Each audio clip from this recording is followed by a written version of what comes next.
cerdas bahasa, cerdas emosional.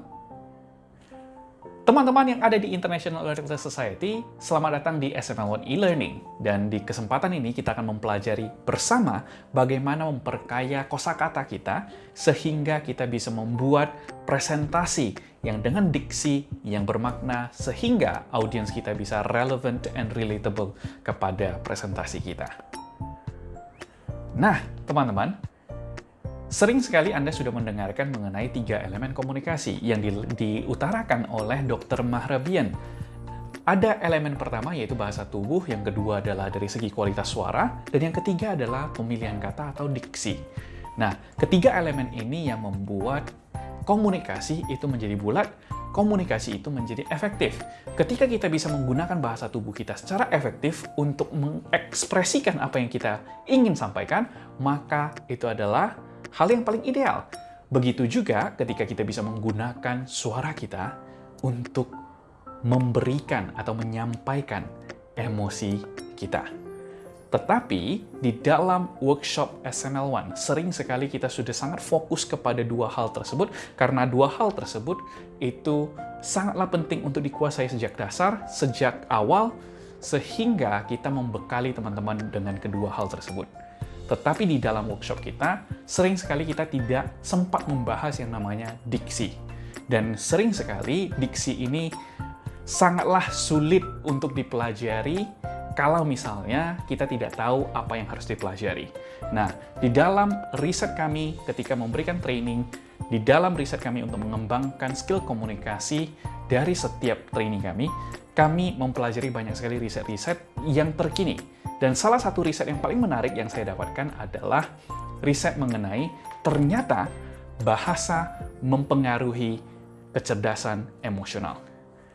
Ceritanya di dalam riset ini adalah mereka meriset beberapa negara dengan bahasa yang berbeda-beda.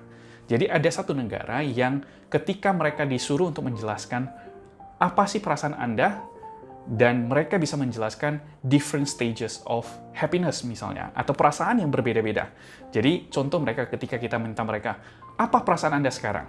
Mereka bisa menjelaskan, oh, I'm cheerful. Dalam bahasa Inggris, cheerful, elated, ecstatic itu berbeda-beda sekali degree-nya. Maksudnya adalah ketika kita mengatakan bahwasanya I'm cheerful, itu berarti girang, saya bahagia. Dan itu biasa saja. Ketika saya mengatakan bahwasanya I feel ecstatic. Nah, di sini kita menjelaskan bahwasanya saya sangat bahagia. Sedangkan di dalam bahasa Indonesia, kita memiliki keterbatasan ketika kita mau mengekspresikan emosi kita. Salah satunya adalah ketika kita menjelaskan kebahagiaan. Kita hanya menggunakan sangat bahagia dan bahagia. Dan itu saja perbedaannya. Nah, dari perbedaan simple ini, dari penggunaan bahasa ini sebenarnya juga memiliki dampak kepada kecerdasan emosional kita. Oleh karena itu, orang-orang yang mahir atau orang-orang yang memiliki kosakata yang bervariasi untuk menjelaskan sebuah emosi, sebenarnya mereka jauh lebih mengerti tentang perasaan mereka sendiri. Sehingga itu mempengaruhi cara berpikir, pola berpikir, dan juga perasaan pada saat kita mengkomunikasikan atau mengekspresikan perasaan tersebut. Nah, kesimpulan dari riset ini adalah ketika Anda bisa mempelajari lebih banyak kosakata, terutama yang bisa mengekspresikan emosi Anda, maka Anda akan lebih cerdas secara emosional. Pertanyaannya adalah, bagaimana kita bisa mempelajari kosakata-kosakata yang mengekspresikan emosi kita? Saya sudah melakukan sebuah riset dan sudah merangkum di dalam sebuah tabel, tetapi tabel ini memang saya kurang lebih di dalamnya itu ada 150 kata yang teman-teman bisa pelajari dan sudah saya bagi secara levelnya. Jadi ketika emosi tersebut hanya biasa-biasa saja, apa kata-kata yang bagus untuk diucapkan?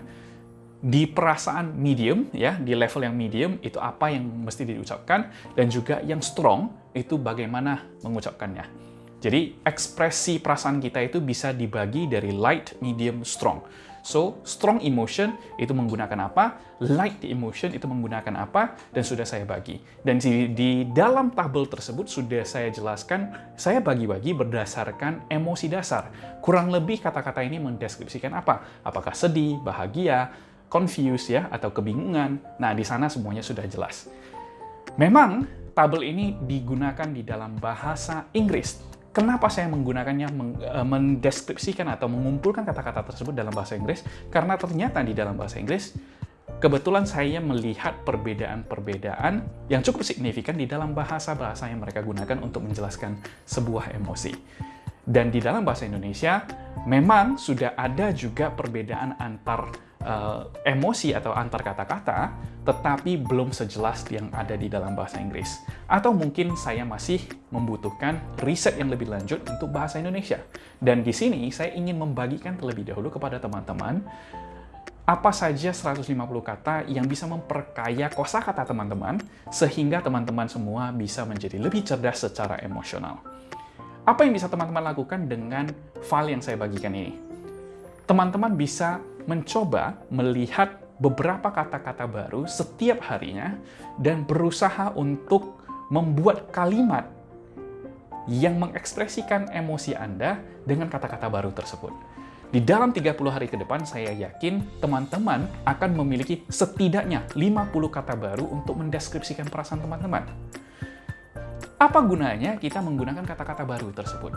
Nah, sebenarnya secara keseluruhan, ketika Anda bisa mengekspresikan secara tepat apa yang Anda rasakan pada saat itu, maka itu bisa membuat Anda lebih gampang berkomunikasi, komunikasi Anda lebih efektif, baik itu dengan pasangan Anda, teman Anda, anak-anak Anda, atau keluarga, baik papa dan mama Anda. Di sini, tugas Anda hanya sangat gampang, yaitu setiap hari coba cari 5 kata-kata baru, dan Anda boleh menggunakan Google Translate jika Anda tidak menguasai bahasa Inggris, dan Anda bisa mempraktekkan di dalam sebuah kalimat. Saya yakin dengan menguasai semua kosakata yang ada di dalam file ini, Anda akan bisa dengan lebih gampang mengekspresikan perasaan Anda, dan ketika Anda membuat presentasi atau pidato, maka pidato tersebut atau presentasi tersebut akan jauh lebih relevan, jauh lebih relatable, karena audiens akan bisa langsung mengerti apa yang Anda rasakan pada saat presentasi. Jadi, gunakan tools ini untuk mengembangkan skill komunikasi teman-teman. Saya Mas Suri, sampai jumpa di SMLon e-learning berikutnya.